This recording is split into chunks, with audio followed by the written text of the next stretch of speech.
Independence Day brings out the best in us as Americans. But we're living in a different world, and it sure seems like it brings out the worst in us too. Let's talk about it a little bit. This is Gene, and you're listening to Dumbasses Talking Politics. Hey, welcome back to Dumbasses Talking Politics. I hope you guys had a great Independence Day. I had a pretty good Independence Day. I gotta admit, I was rather disappointed with the fireworks displays. But I went out. We went to Josie and her family. We went to her sister's house, and we had hot dogs and hamburgers and some sort of cow head taco dish they make. I don't know what it's called. Josie was suffering for that the next day. But I had hamburgers and hot dogs, and you know something? According to the Biden administration, my family saved about 16 cents. That's right. The Biden administration made probably the dumbest statement that has been uttered by this administration so far, and that is saying something. They claimed in a tweet that this year's prices for Independence Day barbecues would be substantially lower than last year. This is what they tweeted. Planning a cookout this year? Catch up on the news. According to the Farm Bureau, the cost of a 4th of July barbecue is down from last year. It's a fact that you mustard is what they're saying. Hot dog, the Biden economic plan is working. And that's something we can all relish. Oh my God, that is so terrible. And then they attached a video that basically shows what's gone up, what's gone down, things like what's gone down. They never show anything that's gone up. Okay, it sounds good, I guess, but don't believe it. The total ended up being, once it was calculated, 16 cents you're saving on the average barbecue. But there has been some deep dives by the media that said that this was one of the most crazy-ass statements they could have made. Even the liberal media was like, huh? The statement was based on things like baked beans, ketchup, and hot dogs. Here's the problem the Biden administration is kind of ignoring. Fresh fruit has gone up. Hamburger and hot dog buns have gone up. Fresh vegetables have gone up. Moderately, but they've gone up. Hamburger, steak, and chicken have all gone up. As a matter of fact, I went to Costco the other day, and I think I said this before in a previous podcast. Steak was up 66%, from $60 for 5 huge steaks to over $100 per 5 huge steaks. Coleslaw and potato salad have gone up. Hot dogs were the only meat that actually went down, and I've got that in air quotes. And the reason it went down is because last year there was a hot dog shortage. And so hot dogs were extremely high in price. Thank you, China virus. We also can't forget, and this is what the Biden administration is forgetting, and this is where the Biden administration is really having problems and why this is being mocked. Gas has gone up $1 a gallon across the country. In Los Angeles, it's over $1. It's about $1.30. Lumber has gone up 300%. Cars have increased due to the prices of steel. Houses have gone up because there's a shortage of available housing. They're not building them anymore because of the price of lumber. All meat has gone up due to the ransomware attack that occurred under the Biden watch. Charcoal has gone up. Oil has gone up. The Fed is projecting inflation through 2024 and is planning to raise interest rates. So, yeah, no. Your 4th of July celebration has not gone down in price. Well, okay, it probably has. If you didn't drive anywhere, have only hot dogs with no buns or onions, no sides, no sodas, no beer, and you cook them in a microwave, then they've probably gotten done. Then maybe you can throw in some ketchup on them. Maybe. As you might imagine, Twitter just went absolutely off on this. Representative Elise Stefanik said, quote, apparently no one at the Biden White House has been to the gas station recently. The average price for a gallon of gas is $3.15. This is the highest price for a gallon of gas since 2014 and is a 42% increase from last year. Tim Pool, who's a journalist, he's actually more of a, how shall we say, he's more of a video journalist, a YouTuber. He said, Biden has saved us. His plan is working. I'm assuming he says, what are we going to do? What are you going to do with your 16 cents? I'm going to set up a retirement account with my 16 cents. And Donald Trump Jr., you know this was coming. This is probably straight from Donald Trump himself. 16% savings over the whole 4th of July barbecue? Yep, 16 cents. Huge savings. As long as you didn't have to drive to pick it up, in which case, after about a few yards of driving, you're in a hole. Great job, Joe. Thanks for highlighting. This crazy claim, as you could imagine, had to be answered by Jen Psaki. And as you could imagine it, there was one person that asked it, and it was Steve Doocy of Fox News. Her weak-ass answer was also mocked by the Twitterverse and just about everybody else, including some of the leftist media. Listen to this. Okay, on another subject, the official White House account tweeted yesterday, the cost of a 4th of July cookout is down 16 cents from last year. 16 cents? There has been a reduction in some of the costs of key components of the 4th of July barbecue. So that was what the tweet was noting. So does the White House think that 16 cents off a barbecue has more of an impact on people's lives than gas being $1 more this time?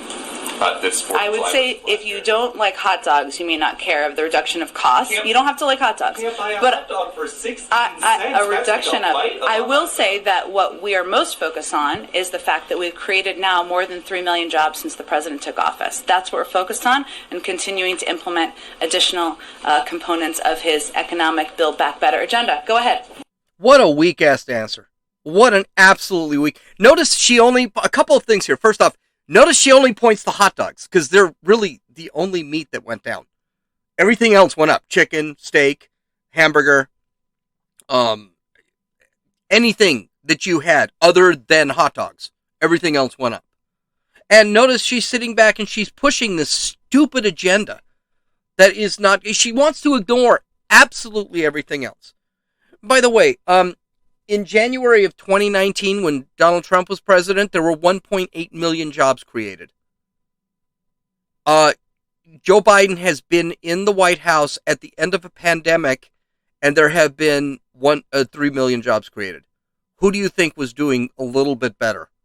Do you think it was Joe Biden? No. His Build Back Better program is not helping at all. And I'm sorry, thank you for saving us 16 cents on hot dogs, but I don't eat hot dogs every day.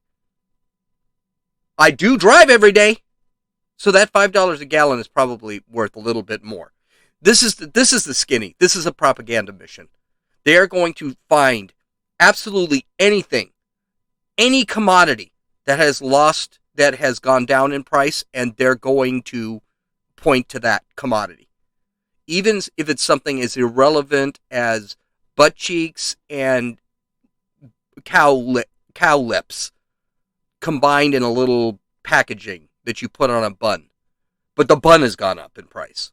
So it's absolutely insane. We're spending 66% more on everything right now. And it doesn't look like it's going to end. And this whole thing, this tone deafness of the Biden administration is going to cost them in 2022 and again in 2024. The only way Kamala Harris is going to end up being president is if Joe Biden decides not to be president anymore. But this is the only thing that just was asinine.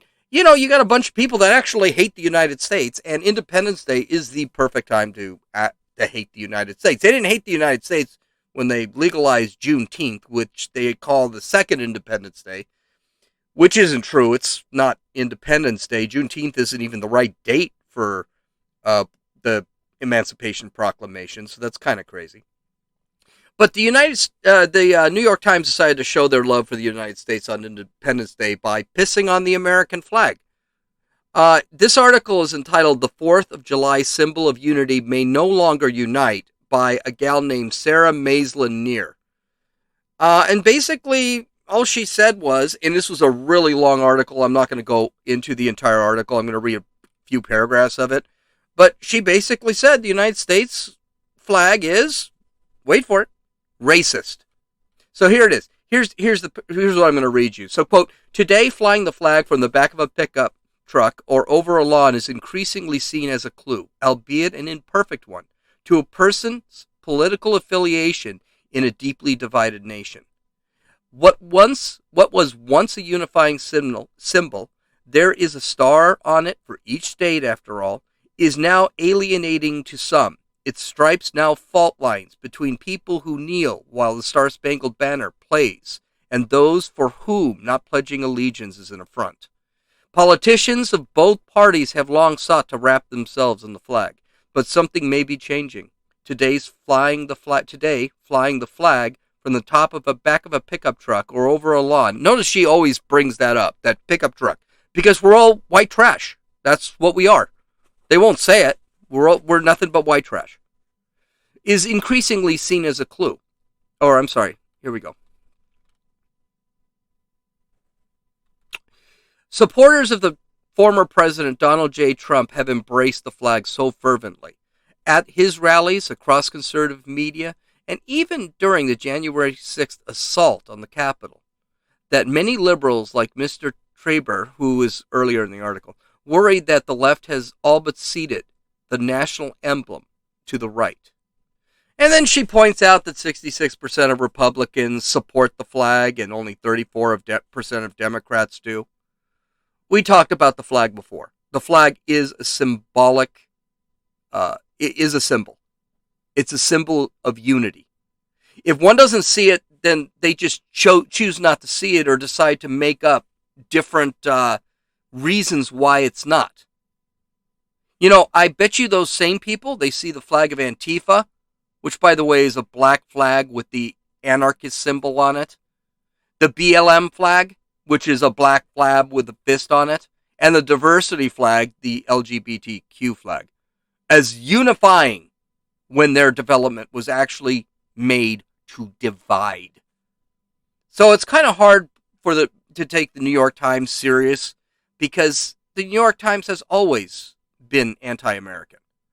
And it's hard to take these people who hate the flag seriously, because they're anti-American. They hate America. They think everything with America is wrong. So why bother worrying about what they think? I don't. As far as I'm concerned, it's unifying, and no, I'm never going to bow or fly a diversity flag or a BLM flag or an Antifa flag, because those flags don't represent me. If you're an American citizen in the United States of America, that flag does represent you, because it represents the United States and of America. So I'm not exactly sure. Here's a question for you. Why don't these people just leave? They can leave. Go to another country. Go fly your Antifa flag in China. Go someplace else. You don't need to be here. And if this is such a bad country, why are they wanting to open the borders so anybody and their mother can come into the United States? Because everyone does. Look at the border right now. Everyone is crossing the border. It's absolutely asinine. Well, NPR, National Public Radio, denounced the Declaration of Independence on the 4th of July because they deem it as offensive.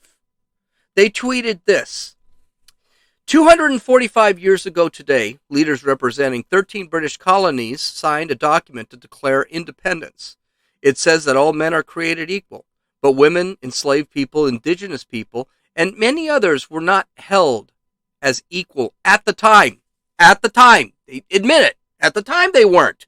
So if they weren't held equally at the time, where are they now? We're going to get to that. The document also includes a racist slur against the indigenous Americans. Okay, we're going to talk about that in a second too. Hold on. It's not really a racist slur, and I got bad news for you. It's not even not applicable. It really does apply when the Declaration was written. Author David Traore, who is Ojibwe, says there is not a lot of diversity of opinion and thought among Native Americans, a community of more than 5 million people, about the document's words. And they continued, they say, we are committed to forcing this country to live up to its own stated ideals. Okay, a couple things here about this. First off, very insulting tweet on the 4th of July. Very insulting. How about happy 4th of July? Happy Independence Day. Again, the left doesn't want this to be Independence Day. They want June 19th to be Independence Day. Well, June 19th is not Independence Day. June 19th is historically not even Emancipation Proclamation Day. It should be sometime in December. It's not even in the same year as the Emancipation Proclamation. It's insane. But my big thing is NPR is a publicly funded news organization. NPR actually gets taxpayer money. Hey, if they hate the country so much, why are we giving them any money? I don't want to pay for NPR to have any cash. Okay, so anyway, but the slur they use is the term savages. That's what's used in the Declaration of Independence. And the reason Thomas Jefferson used the word savages is because at the time, the Native Americans were savages. The Indians were at war with each other constantly. And they were at war with the white people constantly. Everyone seems to think, oh, well, the white man was at war with the Indians and the Indians were at war with the white man. No, they were killing each other too. The Indians also used to scalp and skin those they defeated. The Iroquois, the Cherokee, the Apaches, the Aztecs. The Indians were also cannibals. The Iroquois was known to eat the defeated. Now, a matter of fact, here's something really bizarre. You know where the term cannibal actually comes from? It comes from the Spanish term Caribs, which was a term used by the Spanish for the Indians in the Caribbean. Do you know why they used that term? Because the Indians in the Caribbean were eating each other. I also want to point out the final line of the tweet should have been put in the first line of the tweet, because the Founding Fathers knew they weren't living to the potential of the Declaration. They knew slavery was not consistent with the Declaration of Independence or the Constitution. It's in the Federalist Papers. Letters were written by Jefferson, Washington, who owned slaves. Both of them did. Adams, all of the different, Madison, all of the different people wrote about how this was not conducive to the Founding Fathers' intentions. The abolitionist movement started in 1800. And by the way, who was in the abolitionist movement? White guys. You know who else? Everyone who hates Mark Twain because he said the N-word 7 times in Huck Finn ought to remember he was one of the founding abolitionists. He was an abolitionist. He hated slavery. Former slave Frederick Douglass thought the Declaration of Independence and the Constitution and were great, but we just weren't living our values. Martin Luther King thought the same thing about the Declaration of Independence and the Constitution. He just thought, we're not living to that area. We're still being seen by our color, not by the content of our character. And he used that when he tried to end Jim Crow laws. But you know what else has proven that we actually take it seriously, that slavery was really bad? Well, we had an abolitionist movement well before anything else. The North outlawed slavery in the northern states and in newly indoctrinated states. And we had a civil war that almost killed 700,000 people to end slavery, and most of them were white. This is why the left wants to destroy history. because our history has shown that we've made attempts in this country to do the right thing and live by our values of the Constitution and of the Declaration of Independence. And we failed. We failed for most of our life. We never quite met it.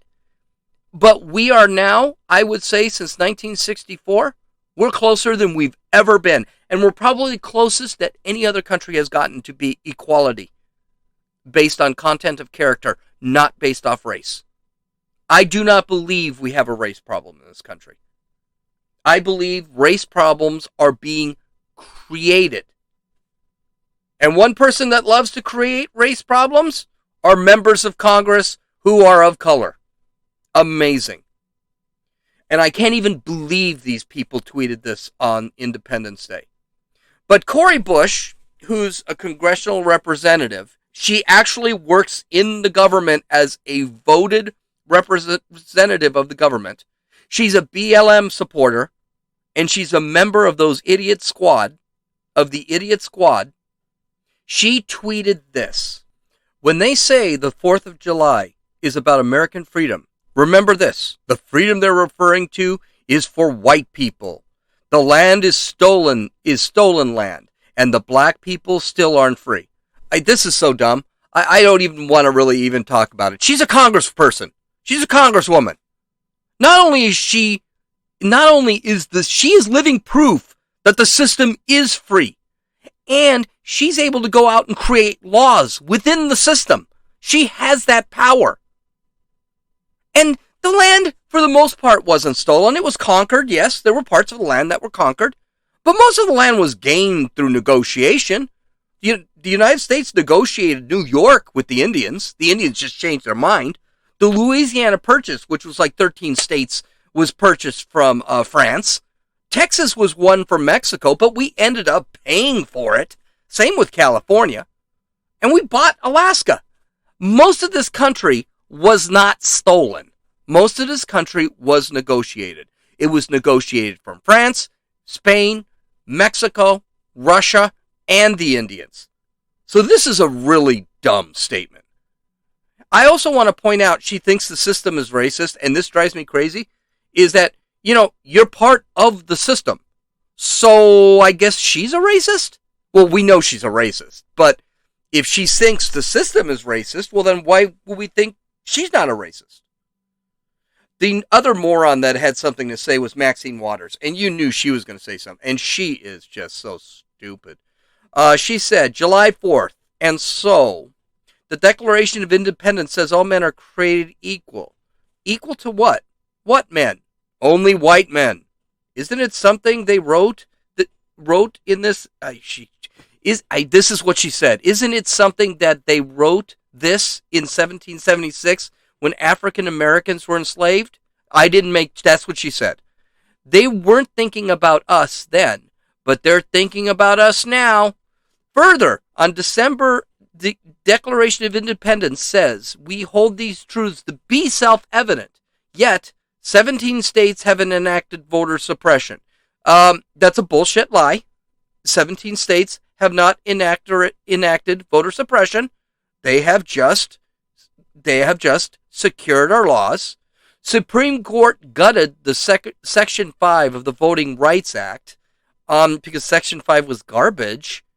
And George Floyd, Breonna Taylor, Michael Brown, Sandra Bullock, Tamir Rice. Need I say more? First off, I can't stand this. George Floyd and Michael Brown were criminals. Breonna Taylor, you're making a comparison between 5 people that really have nothing to do with each other. All their cases were extremely different. George Floyd and Michael Brown, tragic that they died, they were criminals.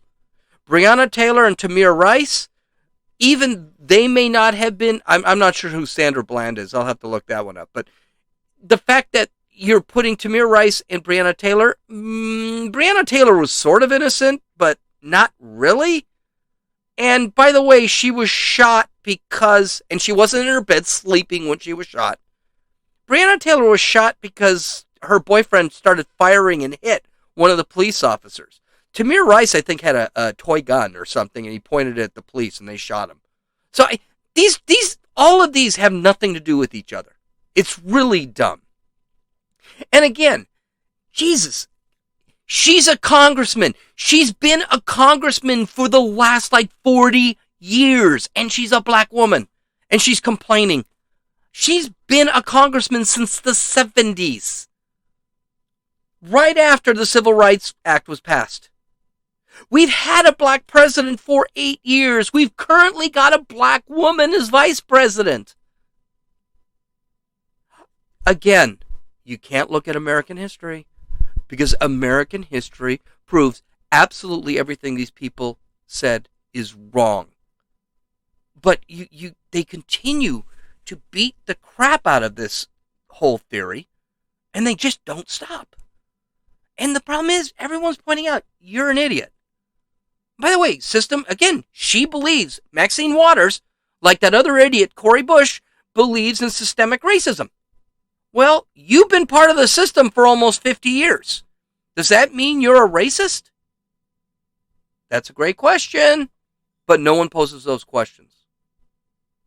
Well, it's not all bad. There were actually some really nice things that happened this weekend. One was George Foreman. George Foreman was the Olympic boxer. He was a boxing champion. He is the oldest living champion. He's the oldest person to become a heavyweight champion of the world. He beat, I don't know, it was not Mike, whoever Mike Tyson lost to. I can't remember who it is. But he's always been a very happy and appreciative of everything that he has in his life. And he's also an example of the American dream. He took advantage of every opportunity that was given to him. And he actually created an empire outside of boxing. Remember the George Foreman grill? That's him. I owned a George Foreman grill, an electric George Foreman grill. It was awesome. He has also taken criticism because he loves this country. And this guy's old enough to have been through Jim Crow. He knows what racism is. But he loves this country. He has the MLK value structure of this country. And he makes no bones about it, no matter what people tell him. He tweeted this on the 4th of July. For about 54 years, people asked me not to keep saying I love America. Well, I do, and I'm not ashamed. Don't leave it. Love it. Happy 4th of July. And he's got a picture of him holding up the American flag after he won his gold medal in the Olympics. He's an American hero. And believe it or not, I think he is an example of most of the black community. That they don't see America the way, especially older black people. They see America as the America that Martin Luther King wanted. Then this next one, this is great. I'm going to run just a tad bit over today. This happened in a Walmart in Texas. Someone just out of the blue, this happened on Saturday, so it was July 3rd. Out of the blue, someone just started singing the national anthem. Right out of just no particular reason. Well, and only in Texas, this is what happened.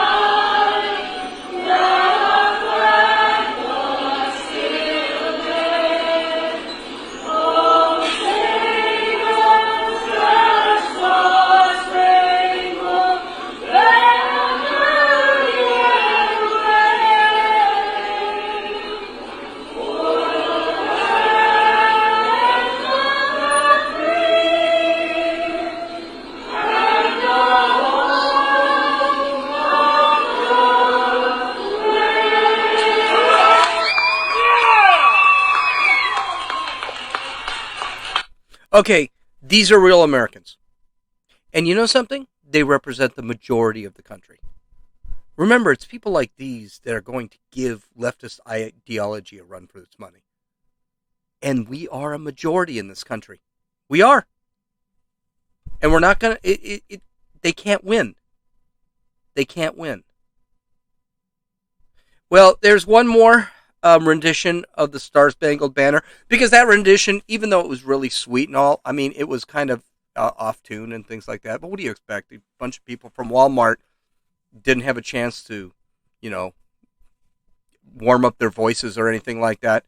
This one comes from a girl named Malaya Emma, and she sang the national anthem at a Los Angeles Galaxy soccer game. And how she got to do this is because she won a contest.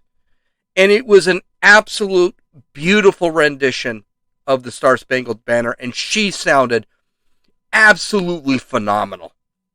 And so I'm going to end the podcast today with this. So I'm not even going to bother with all the fun stuff. Okay, you follow me here. Go visit dumbassestalkingpolitics.com to actually take a look at the links I have. They're all there. But just enjoy this rendition. It's fantastic. And even the soccer players were looking around like, oh my God. I hope you had a great weekend. Tomorrow we're going to talk about how the left is trying to destroy our kids. Yeah, it's going to be another one of those. Enjoy. Happy 4th of July. Happy Independence Day. This is Gene, and you've listened to Dumbasses Talking Politics. And now here to perform the American National Anthem, please welcome our Galaxy Social Night Contest winner, the tiny but mighty 7-year-old singer from Los Angeles, Malaya Emma Chandragwijaya.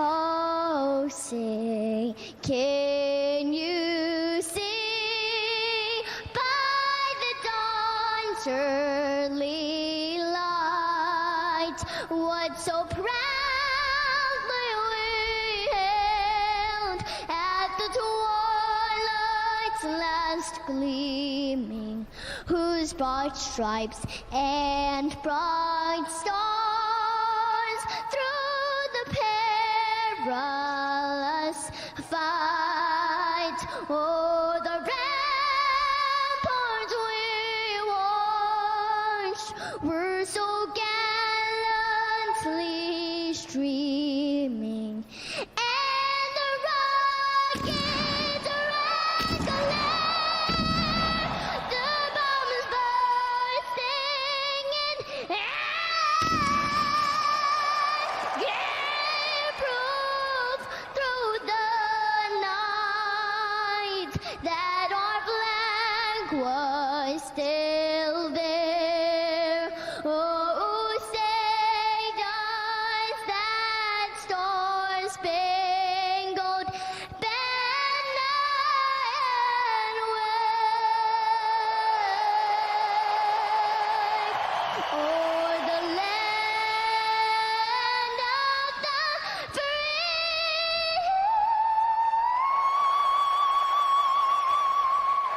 and the home of the brave.